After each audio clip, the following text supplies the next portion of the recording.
Selamat pagi sahabat KKS yang dikasihi Tuhan. Selamat datang di podcast Duduk Diam di Kaki Tuhan. Pagi hari ini kita akan merenungkan firman Tuhan dari kitab Kejadian pasal 27 dan 28. Supaya firman ini melekat di hati sahabat KKS sekalian, saya anjurkan sahabat KKS untuk sudah membaca terlebih dahulu Kejadian pasal 27 dan 28. Sebelum memulai renungan, mari kita berdoa. Allah Bapa yang kekal dan penuh kuasa, ini kami Tuhan, anak-anak-Mu. Kami mau duduk diam di kaki-Mu Tuhan, mendengarkan apa yang hendak Kau sampaikan kepada kami. Kami mau buka mata hati dan telinga kami untuk firman-Mu. Roh Kudus, tolong kami, untuk kami semakin lebih memahami isi hati Tuhan kami. Amin. Kejadian 27 dan 28. Sahabat KKS, membaca pasal ini mungkin ada pertanyaan. Kenapa bisa terjadi Ishak memberkati Yakub dengan berkat kesulungan? Bukankah itu pengulangan dari kisah Abraham dan Sarai yang memiliki dua anak? Anak yang mendapat berkat yang sah adalah Ishak, bukan Ismail. Lihat keputusan Esau. Saking nafsunya pingin semangkuk sup kacang merah, dia tukar hak kesulungannya. Selain itu, Esau juga menikah dengan Yudit dan Basmat orang Het, bangsa Kanaan yang tidak menyembah Allah Abraham. Esau kesukaannya berburu, sementara Yakub lebih suka tinggal di kemah. Sebagai seorang yang suka tinggal di kemah, Ishak pasti lebih banyak punya waktu menceritakan tentang Abraham kakeknya. Itulah kenapa Yakub tahu betapa pentingnya hak kesulungan. Kejadian 27 ayat 27 sampai 29. Lalu datanglah Yakub dekat-dekat dan diciumnyalah ayahnya. Ketika Ishak mencium bau pakaian Yakub, diberkatinyalah dia, katanya, "Sesungguhnya bau anakku adalah sebagai bau padang yang diberkati Tuhan. Allah akan memberikan kepadamu embun yang dari langit, dan tanah-tanah gemuk di bumi, dan gandum, serta anggur berlimpah-limpah. Bangsa-bangsa akan takluk kepadamu, dan suku-suku bangsa akan sujud kepadamu.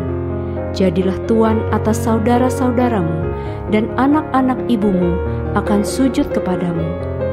Siapa yang mengutuk engkau, terkutuklah ia, dan siapa yang memberkati engkau, diberkatilah ia." Sahabat KKS, pelajaran apa yang bisa kita ambil? Apa yang terjadi di dalam Alkitab, kita bisa mengalaminya. Tinggallah di kemah, karib dengan Tuhan, maka Tuhan akan memberitahukan kepada kita kunci-kunci untuk memperoleh keberhasilan. Bukan semata-mata kerja keras, banting tulang, peras keringat supaya kita berhasil, tetapi apakah ada berkat turun atas hidup kita? Bagaimana untuk memperoleh berkat dari Allah Bapa? Itu yang wajib kita pelajari dan kita cari tahu. Berkat yang diperoleh Yakub nantinya akan melahirkan bangsa yang besar, yaitu 12 suku Israel. Sementara Esau tinggal di dalam pemberontakan dan kepahitan. Esau makin tidak disukai Ribka karena menikah dengan Yudit dan Basmat dan mengambil istri lagi dari anak Ismail. Mari kita simak Kejadian 28 ayat 8-9. Maka Esau pun menyadari bahwa perempuan Kanaan itu tidak disukai oleh Ishak, ayahnya. Sebab itu, ia pergi kepada Ismail dan mengambil Mahalat menjadi istrinya, di samping kedua istrinya yang telah ada. Mahalat adalah anak Ismail, anak Abraham, adik Nebayot. Kisah Abraham dan Ishak di mana mereka bertemu dengan Allah terulang pada Yakub. Karena Yakub memikirkan hal-hal yang rohani, terbukti dia menginginkan berkat kesulungan. Mari kita simak Kejadian 28 ayat 10, 12-17. Maka Yakub berangkat dari Beersheba dan pergi ke Haran. Maka bermimpilah ia, Di bumi ada didirikan sebuah tangga yang ujungnya sampai di langit, dan tampaklah malaikat-malaikat Allah turun naik di tangga itu. Berdirilah Tuhan di sampingnya dan berfirman, "Akulah Tuhan, Allah Abraham, nenekmu, dan Allah Ishak. Tanah tempat engkau berbaring ini akan kuberikan kepadamu dan kepada keturunanmu.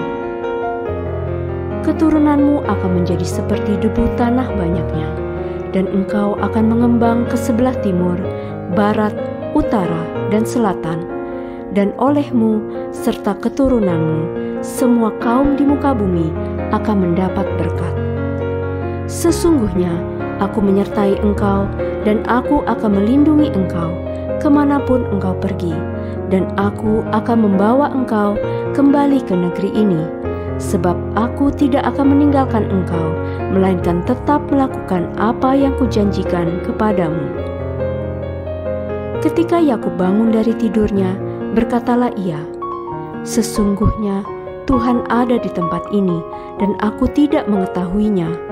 Ia takut dan berkata, "Alangkah dahsyatnya tempat ini tidak lain dari rumah Allah, ini pintu gerbang sorga."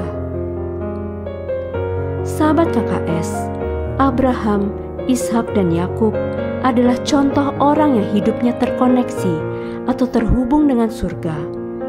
Keterhubungan dengan Tuhan adalah yang terutama dan yang terpenting dalam hidup kita.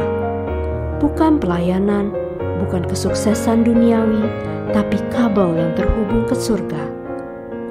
Ketika hidup kita terhubung dengan surga, kita sebenarnya sedang mengerjakan Matius 6 ayat 33.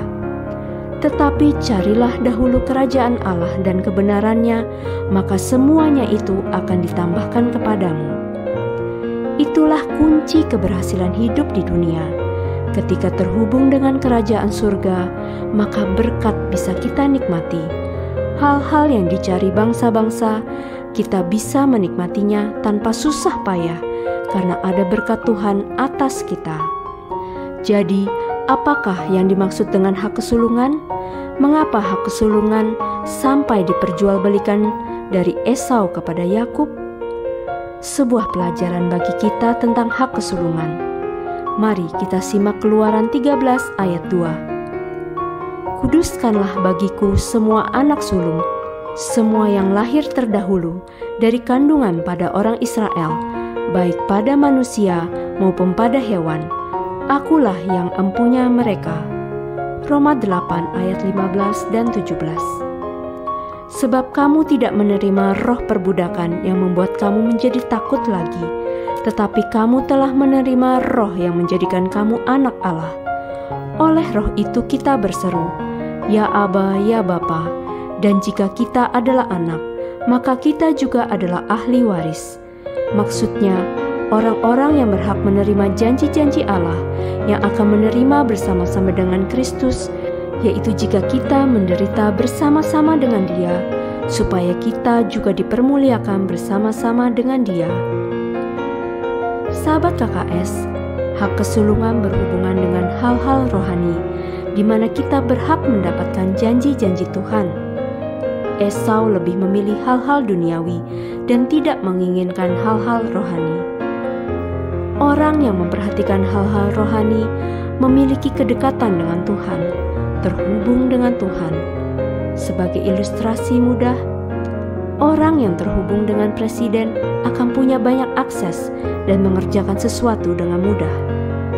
Apalagi orang yang terhubung dengan Tuhan, karena dia memikirkan hal-hal yang rohani.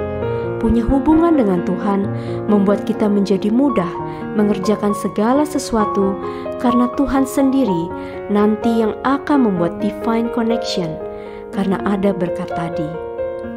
Orang yang di atasnya tidak ada berkat alias kutuk, maka segala sesuatu yang dikerjakannya menjadi susah dan sulit.